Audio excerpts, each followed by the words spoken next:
This video is going to be on multiplying binomials. But first, we're going to travel back in time a little bit to a simple multiplication problem that we all learned how to do in elementary school. The question is, have you ever thought about how weird this whole procedure is? Let's take a look. So, first thing we do here is 5 times 3 is 15. Do we get to write 15? No. We put the 5 here and the 1 up there. Next up, we go 5 times 4 is 20. Do we get to write 20? No, we go 20 plus 1 is 21. Now a lot of us were taught to go ahead and cross that 5 out and put a 0 down here. Alright, now we got 8 times 3 is 24. Do we get to write 24? Of course not. We get to write 4, and the 2 has to go up here. And you might want to cross out the 1 so you don't confuse it. When you go 8 times 4 is 32, plus I add 2. 32 plus 2, I get 34. Last thing we do is add this all up, and we get an answer of 3,655. Now, this obviously works. It's the way we all learned how to do it. But I would argue that it's a little weird. I would argue that, if you ask people on the street, why is it that we have to carry the 1 over when we multiply binomials here? Excuse me, can you tell me why we have to carry over when we multiply bigger numbers? Because my teacher told me to. But I'm trying to understand why we have to do it. Because it works? All right. Thanks for helping me out.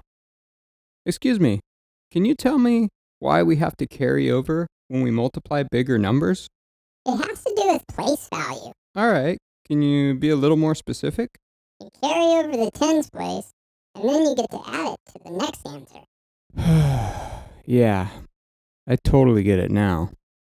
All right, so a lot of us do know that this carrying over stuff has to do with place value, so we kind of understand it.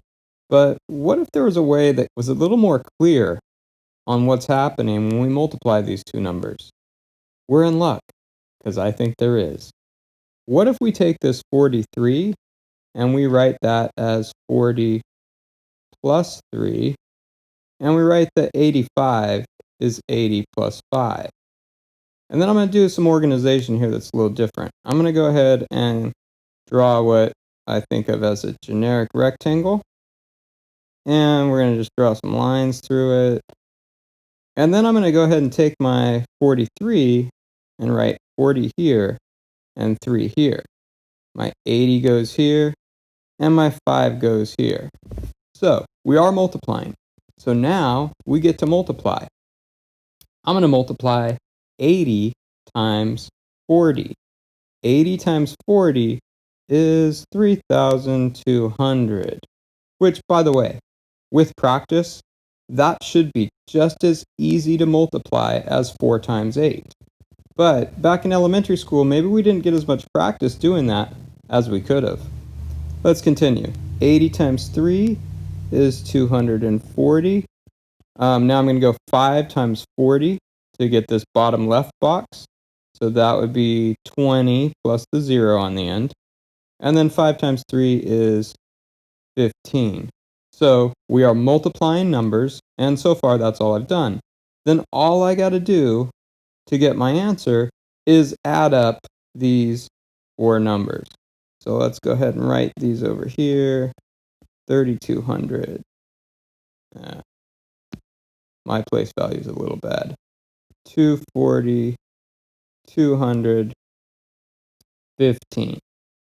Now, as you get good at this, you could have combined some stuff here and done some stuff in your head and maybe not have to write all 4 of them. So now we add everything up and we get the same answer, because this way works also. Here's where it gets exciting.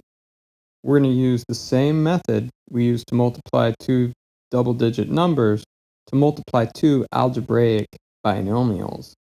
So let's say I want to go x plus 8 times x plus 3. I can just place these on the top and left side of my generic rectangle. And then I'm doing the same exact thing that we did for the numbers. I'm going to be multiplying to get the answers that go inside each box. So top left is x times x squared. X times positive 8 is plus 8x. Positive 3 times x is positive 3x. And positive 3 times positive 8 is positive 24. Now, all we got to do is add up our 4 boxes to get our answer. One thing that happens in pretty much all these typical binomials, algebraic binomials, is this box and this box will both be something x, so they're going to get combined. We're going to combine like terms on that. So our final answer for this is x squared plus 11x plus 24. And I always have thought it was cool that the same thing that works for third grade math is now working for some high school algebra. Let's just look at some sample problems here. So on the left here, what's changed? Well, this time there's a number in front of the x in the first one, and I've introduced a negative with the x minus 6. By the way, my 2x plus 5, it does not matter if I put it on top or put it on the left. It works either way. I'll put it on the left this time. So x minus 6. Now the reason why I make my lines go outside of the rectangle is so that it's really clear that that negative belongs to the 6 instead of just having it like floating in the middle. All right, so that would be my setup. Now all I got to do is do my multiplication. 2x times x is 2x squared. 2x times negative 6 is negative 12x. Then I've got x times 5. That's positive 5x. And then this last square matches up with the positive 5 and the negative 6, which when we multiply is negative 30. So one of the keys here is just always remembering that you must multiply first and then you add the boxes together. So when we add these boxes together, this is our typical type of problem. So this box and this box are like terms, so we will combine them to get our middle part of our answer. So we end up with 2x squared, and then you have positive 5x, negative 12x, the negatives are winning by 7, and then we're left with a negative 30. All right, problem on the right. This is a really weird problem. It'd be really rare that you would do a problem like this, but I just want to show you that if you do run across one where the two terms are not following the same pattern, we have like x to the fourth, we have a 5x, but then we have a x squared and just a regular number. So you're still following the same rules. You're still multiplying to get the inside of each box. So I'd be going 6x squared times 3x to the fourth. That's 18x to the sixth. And then if I go below that, I'm going 3x to the fourth times 1. That's just 3x to the fourth. And then next, I'm going to go 6x squared times negative 5x. That's negative 30x to the third. And finally, we have a minus 5x. Okay? This time, because this is just a weird problem, there are no like terms to combine. So you would just put it in order from the greatest exponent to the lowest. So we would end up with 18x to the sixth plus 3x to the fourth minus 30x cubed minus 5x. You will not see problems like this hardly at all, but I just want you to know that this method works no matter what type of binomials we're multiplying. So we're going to end this video with two quick problems. These are two different patterns that you want to be aware of, because at some point you won't even need the generic rectangle to work these out. So let's take a look. On the left, we've got x times x is x squared, x times -7 is -7x, then we have plus 7x, and then we multiply to get the last box and get -49. So what's interesting about this one? Well, look, you got plus 7x and minus 7x. Those cancel out, and you are left with x squared minus 49, which is referred to as a difference of squares.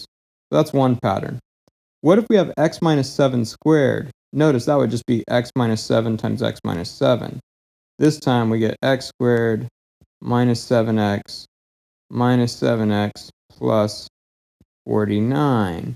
And this time we don't have stuff canceling out. We have the -7 and -7x becoming -14x plus 49. This is an important pattern here that you'll later learn is something about completing the square. But that'll do it for now. You now know a nice structure you can use to multiply binomials. And even though I didn't show it, if we had a binomial times a trinomial, 2 terms times 3 terms, you could just make a 2 by 3 generic rectangle, and this same procedure works. That's it.